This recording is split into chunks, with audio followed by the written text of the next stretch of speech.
Assalamualaikum warahmatullahi wabarakatuh. Alhamdulillahirabbil alamin wa bihi nasta'in ala umurid dunya waddin. Allahumma shalli ala sayyidina Muhammad wa ala alihi washabihi ajma'in. Amma ba'du, teman-teman sekalian yang dimuliakan oleh Allah. Ada beberapa aktivitas yang tidak boleh dilakukan bagi orang yang sedang junub atau berhadas besar.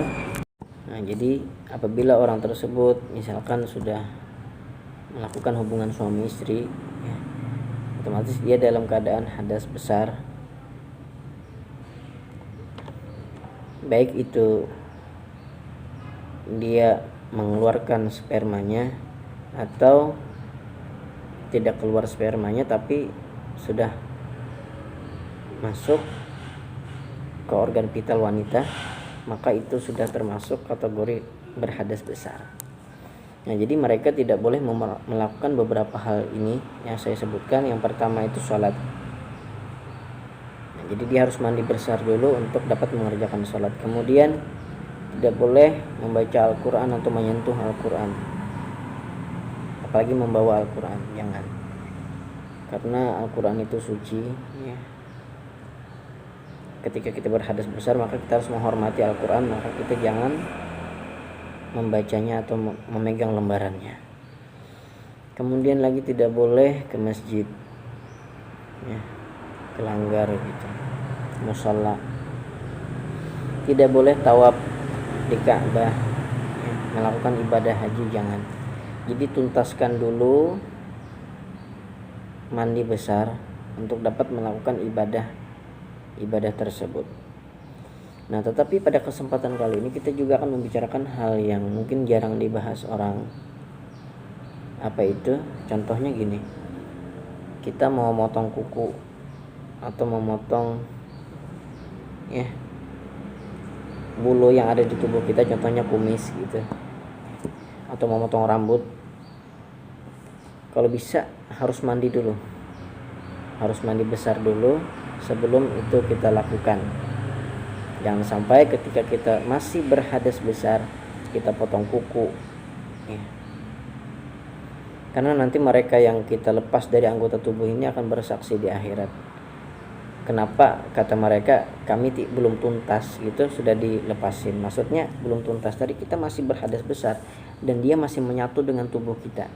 Jadi alangkah baiknya kita mandi besar dulu, ya. Kemudian barulah silahkan kalau mau cukur kuku, motong kumis, motong rambut, silahkan, ya, agar asal dia tidak membawa hadas besar. Nah, kemudian lagi kasus lainnya adalah teman-teman, ya, dulu pernah ada kejadian dan saya tidak perlu menyebutkan siapa dan di mana gitu.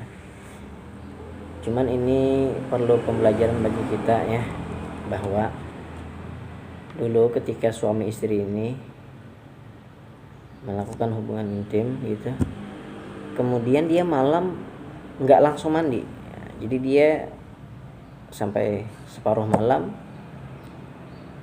tidur. Kemudian waktu pagi, waktu dia mau mandi nih ke WC, ternyata entah itu terpeleset atau apa, jatuh meninggal.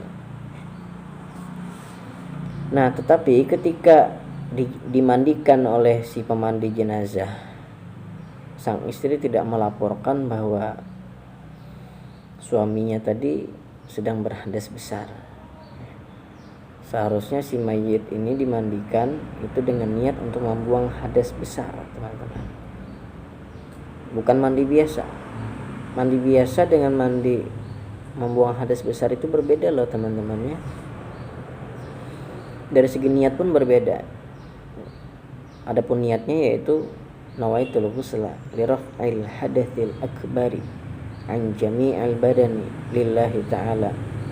Sengaja aku membuang hadas besar di seluruh badanku karena Allah Ta'ala.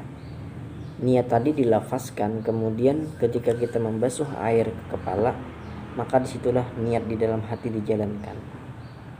Ya Allah, sengaja aku mandi membuang hadas besar di seluruh badan karena Allah Ta'ala. Nah, maka seharusnya niat si pemandi mayit ini adalah membuang hadas besar sebelum memandikan sebagaimana mayit pada umumnya, ya. Seperti menyiram di samping kiri 3 kali, samping kanan 3 kali, bagian atas 3 kali. Nah, jadi ini perlu saya sampaikan teman-teman ya. Siapa tahu ada, ya mudah-mudahan tidak seperti itu, seperti yang kasus yang saya katakan tadi. Sang suami ini meninggal, tetapi katanya istrinya ini malu mau mengatakan kepada si pemandi tadi bahwasanya suaminya tadi masih berhadas besar. Jangan seperti itu teman-teman ya.